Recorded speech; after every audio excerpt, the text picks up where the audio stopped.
The U.S. spent more on the military in 2022 than the next 10 countries combined. Well, see, now this time we extra ambitious because normally it's like seven, the next 7 countries combined, the next 8, the next 9. But this year, or rather last year, we did it big. We went all the way up. And of course, every single year, the military budget goes higher. It doesn't matter if there's a Republican or a Democrat in Congress. Everybody on board for raising the military budget. You know what I'm saying? And look, China is, I mean, honestly, China basically is on the same par as the United States in terms of the economy and its future. China, and look how much more we spent than China. You know what I'm saying? Like, we spent China 292 billion, us 877 billion. And again, China is basically the United States twin in terms of how fucking powerful it is. They got way more people. But I mean, this is ridiculous. This is absolutely ridiculous.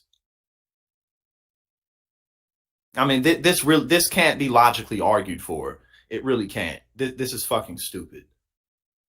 Countries around the world spent a combined $2.24 trillion on their militaries last year, a 3.7% increase on last year's previous record high when adjusted for inflation, according to an annual report from the Stockholm International Peace Research Institute, the SIPRI for short, the SIPRI.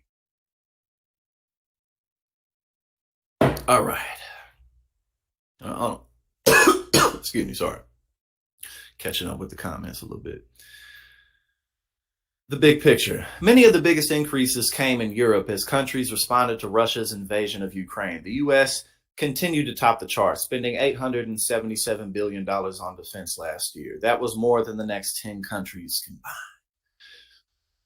U.S. spending increased only slightly over 2021, even when factoring in an estimated $20 billion in direct military aid to Ukraine.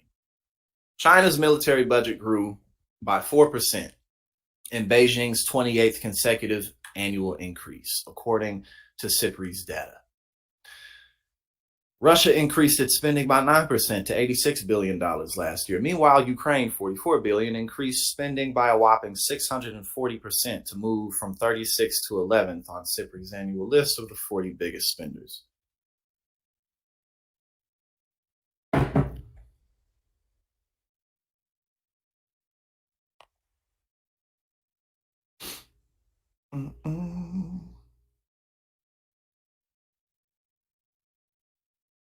Let's see. And Saudi Arabia, $75 billion, which both spent significantly more in 2022 than the previous year. The rest of the top 15 is made up mainly of U.S. allies like the UK, $69 billion, Germany, $59 billion, Japan, $46 billion, South Korea, $46 billion, Australia, $32 billion, and Israel, $23 billion. Iran, $7 billion, the only country in the top 40 after China and Russia that has adversarial relations with the U.S. sits 34th between Belgium and Switzerland. Several countries in Europe, including Poland, had an 11% increase. Sweden had a 12% increase, and the Netherlands a 12% increase. Jesus Christ, man. So again, it's like these countries can go up all these percentage points, and we're still. Okay, so less than 1% of global military expenditure came in sub-Saharan Africa, the only region in which spending decreased versus 2021.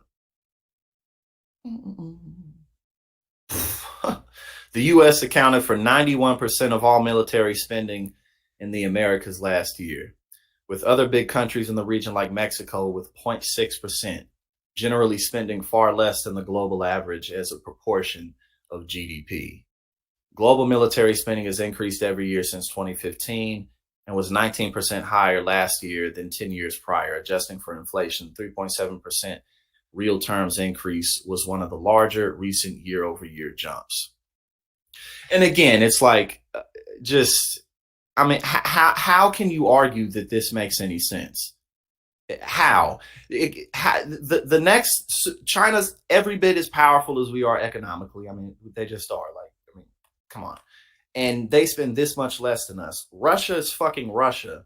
I mean, it's not even, it's not like these countries have the same amount of money to put into their military, but still, like, no one's attacking our shores.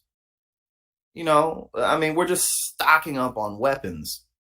That's really all it is. But this is just ridiculous. It's nothing new. So it's not like we can sit here and act like this is surprising or like really scream and holler about it like we didn't know this. But again, anytime you really look at how much money we spend on the military in charts, you just really go to see.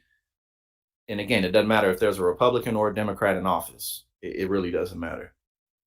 No, that's 100%. Ain't nobody gonna challenge the United States. That shit ain't happening. You feel me? Like, for what? Unless you want to get blown off the face of the fucking planet,